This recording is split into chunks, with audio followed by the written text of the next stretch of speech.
നമസ്കാരം. അതിർത്തിയിൽ അശാന്തി പടർത്തുന്ന പാകിസ്ഥാന് ചുട്ട മറുപടി കൊടുക്കാൻ ഇന്ത്യൻ സൈന്യം നീക്കങ്ങൾ തകൃതിയായി നടപ്പിലാക്കുകയാണ്.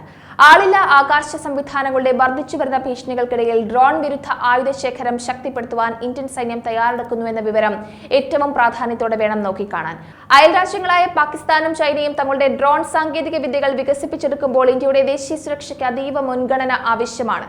അൺമാൻഡ് ഏരിയൽ സിസ്റ്റംസ് ഉയർത്തുന്ന വർദ്ധിച്ചുവരുന്ന ഭീഷണിക്കെതിരെ പുതിയ പ്രതിരോധ നടപടികളുമായി ഇന്ത്യൻ സൈന്യം പ്രതിരോധം കൂടുതൽ ശക്തമാക്കുകയാണ്.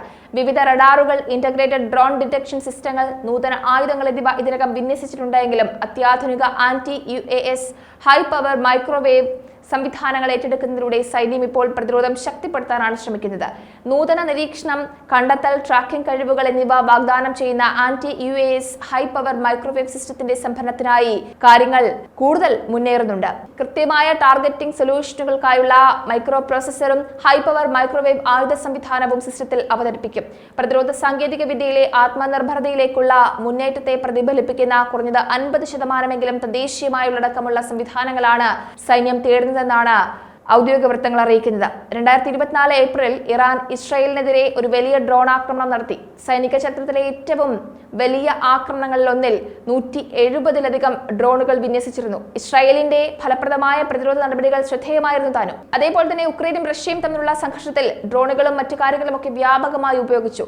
അപ്പോൾ അയൽരാജ്യങ്ങളായ പാകിസ്ഥാനും ചൈനയും തങ്ങളുടെ ഡ്രോൺ സാങ്കേതിക വിദ്യകൾ വികസിപ്പിച്ചെടുക്കുമ്പോൾ ഇന്ത്യയുടെ ദേശീയ സുരക്ഷയ്ക്ക് അതീവ മുൻഗണന വളരെ ആവശ്യമാണ്. ചൈനയ്ക്ക് ഇതിനകം തന്നെ ഗണ്യമായ കൗണ്ടർ UAS കഴിവുകളുണ്ട്. അതേസമയം പാകിസ്ഥാനും ഡ്രോൺ നിർമ്മാണവും പ്രതിരോധ നടപടികളും വർദ്ധിപ്പിക്കുകയാണ്. പാകിസ്ഥാൻ ചൈനയുടെ സഹായത്തോടെ വിവിധ തരത്തിലുള്ള UAVകൾ വികസിപ്പിച്ചെടുത്തിട്ടുണ്ട്. കൂടാതെ വെല്ലുവിളികളിലേക്ക് എന്തൊക്കെ വെല്ലുവിളികളുണ്ട് എന്നതിലേക്ക് വരികയാണെങ്കിൽ MQ-9 പോലെയുള്ള വലിയ UAS സിസ്റ്റങ്ങൾ കണ്ടെത്താനും ഇടപഴകാനും താരതമ്യേന എളുപ്പമാണെങ്കിലും ചെറിയ ഡ്രോണുകൾ അവയുടെ വലുപ്പം കാരണം കൂടുതൽ വെല്ലുവിളി നിറഞ്ഞ ലക്ഷ്യമാണ് അവതരിപ്പിക്കുന്നതെന്ന് വിദഗ്ധർ ചൂണ്ടിക്കാട്ടുന്നുണ്ട്.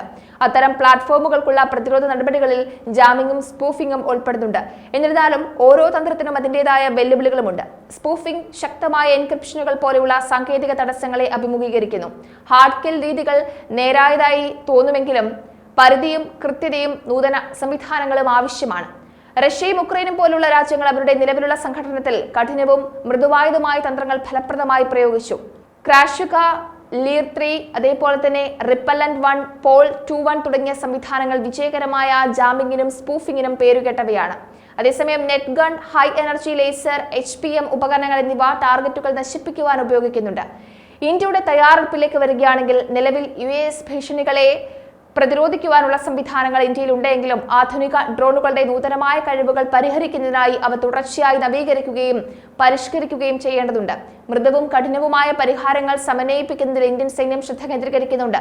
കൂടാതെ മുന്നേറ്റങ്ങൾ സമന്വയിപ്പിക്കുന്നത് വ്യോമാക്രമണങ്ങളെ നേരിടാനുള്ള അവരുടെ കഴിവ് വർദ്ധിപ്പിക്കും. ഹൈബ്രിഡ് സംവിധാനങ്ങളുടെയും ഒരു കോമൺ എയർ ഡിഫൻസ് ട്രാക്ട് പ്ലാറ്റ്ഫോമിന്റെയും ആവശ്യകത നിർണായകമാണ്.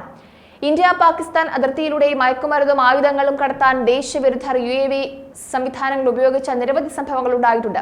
പല നിർണായകമായ സ്വത്തുക്കൾ ലക്ഷ്യമിടാൻ UAVകൾ ആയുധമാക്കാമെന്ന് വിദഗ്ധർ പറയുന്നുണ്ട്. ഉദാഹരണത്തിന് സൗദി അറേബ്യയിലെ ഓയിൽ റിഗുകൾ ആക്രമിക്കാൻ ഹൂതി വിമതർ ആയുധം ഉപയോഗിച്ച UAVകൾ ഉപയോഗിച്ചിരുന്നു.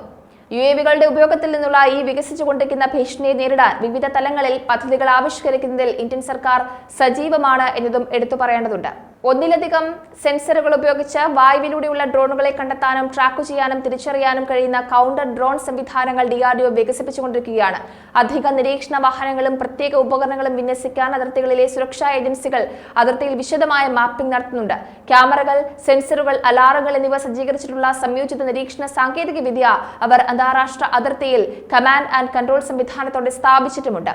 അതിർത്തി സുരക്ഷാ ഏജൻസികൾ പട്രോളിംഗ് ചെക്ക് പോസ്റ്റുകൾ, നിരീക്ഷണ പോസ്റ്റുകൾ എന്നിവയിലൂടെ 24 മണിക്കൂറും ശക്തമായ നിരീക്ഷണം തന്നെയാണ് നടത്തി വരുന്നത്.